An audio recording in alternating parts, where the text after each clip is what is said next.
Hello, I'm Christine Gilfillin. I'm the Associate Director at Berks Women in Crisis, and I'd like to welcome you to our new story series, The Place You Start. With me today is Mary Kay Bernosky. Hi. She's our Executive Director. Welcome. Thanks for coming to the program. I appreciate it. I'm going to ask you some questions today, but the first question I thought I would ask is our title, The Place You Start. It's kind of an unusual title for a program. We had a discussion about that.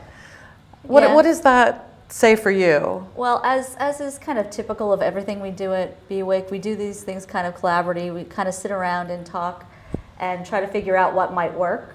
And as we were discussing this, we were talking about the fact that very often people see us as their last resort. And of course we are, and we can be. We'll be there when there is no other options. But we would really like to be the place that people start to look for some information when things just don't seem quite right, when they're struggling with some of the emotions that they might be feeling from past abusive situations, from past violence that they had experienced. We want them to start with us, and also it kind of resonated for me because, you know, for a lot of the people that we see, very often one of the things that I am always amazed by was how many times they'll say, no one ever asked me what I wanted. No one ever asked me what goals I have. This is the first time someone said to me, how do you see your life? Where do you want to go?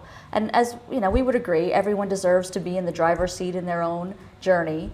So for the first time, we're putting people in that journey, and that's where they are starting. So that's the place you start, what your goals are, what your dreams are, and we just want to be there to help you to reach those things. That's great. Thank you. So you've been with the agency, we've been working together for 11 years, and you're an attorney. I am. What, did you practice law, and what brought you to Berks Women in Crisis? I did practice. I did volunteer work when I was in law school. Even a little bit before that in college. I don't want to tell my age, so I won't say exactly when it happened, but pretty early on. I did some volunteer work in college, and then when I went to law school, there was more opportunities to do that. There were women's law projects. There were a lot of different opportunities for women to help, and that's when I started to become, really knowledgeable and understood the challenges that women have that are different than men have. That's not to say that men don't have challenges, but what is different about being a woman and what could be challenging in a lot of different circumstances. And then I started practicing law in Schuylkill County. I actually worked for a private law firm, and then I worked for a county government and did municipal law. And I always volunteered at Schuylkill Women in Crisis, which is our sister agency for domestic violence in Schuylkill County.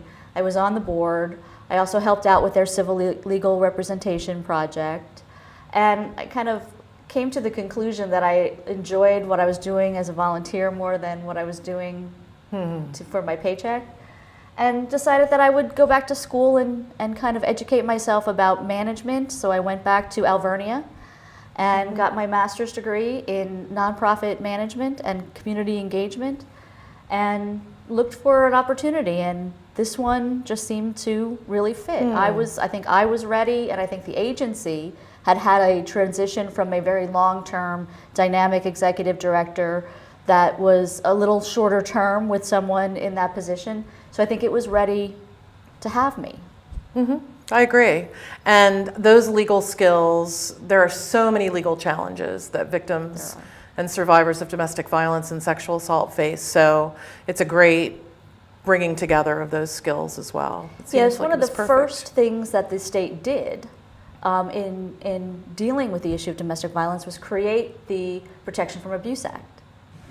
And as you know, we have attorneys who have been doing this work for 17, 18 years, providing representation, and then we have legal advocates who are there to help out in the beginning process, the petitioning process for Protection from Abuse Act. And for the first time since 1976, that law was expanded to victims of sexual violence. That was not an option for people who are victims of sexual violence. And as we know, more often, it's more likely that a man would be a victim of sexual violence than domestic violence. Not that it doesn't happen, but it's 1 in 6 boys before 18 and 1 in 10 men in their lifetime could be a victim of sexual violence, that rate is a little different for domestic violence. So this is an opportunity also for men to get some protections. Right. Which is great. So what motivates you?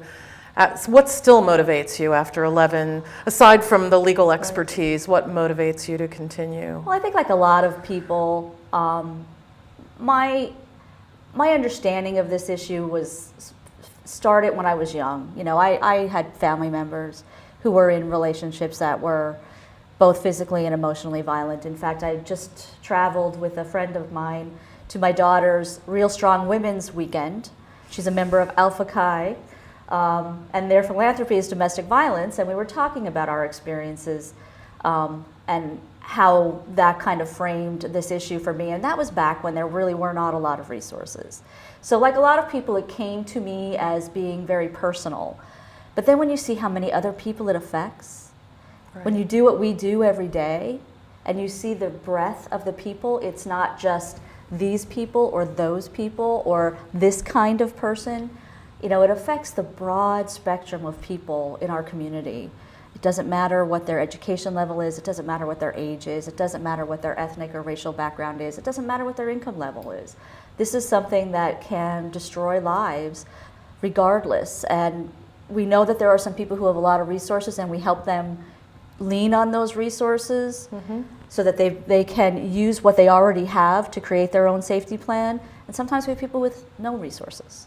Right. And that's really difficult. They have no support systems. They have no economic power. They have no opportunity. So those are the challenging circumstances that we see every day. Right, right. So it's exciting that this is the 40th It is. anniversary. It is. We're immersed in the services that are provided every day and making sure that that happens and the grants get written, all of those responsibilities that you have and that I can help out with.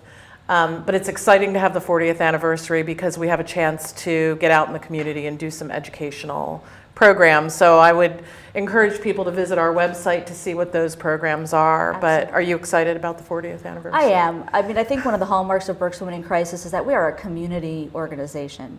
We were created by members of this community for other members of this community. And this 40th anniversary is our opportunity to go back out there and listen. Right. Get some input. What does the community need from us? Right. And that's what's exciting. That's what's energizing. That's what's encouraging. It is. It's what takes us beyond what we do every day too. So, Exactly. well, thank you so much for Thank you. being my first guest on the program. Good luck with this. You're going to be Thank you. wonderful as our host. Oh, I hope so. It's really exciting. And thank you for watching. We really appreciate it. And we'll see you next time. Thank you for tuning in to The Place You Start. We have guests stopping by each week. Check in again for more stories at berkswomenincrisis.org. And be sure to like us on Facebook and follow us on YouTube, Instagram, and Twitter.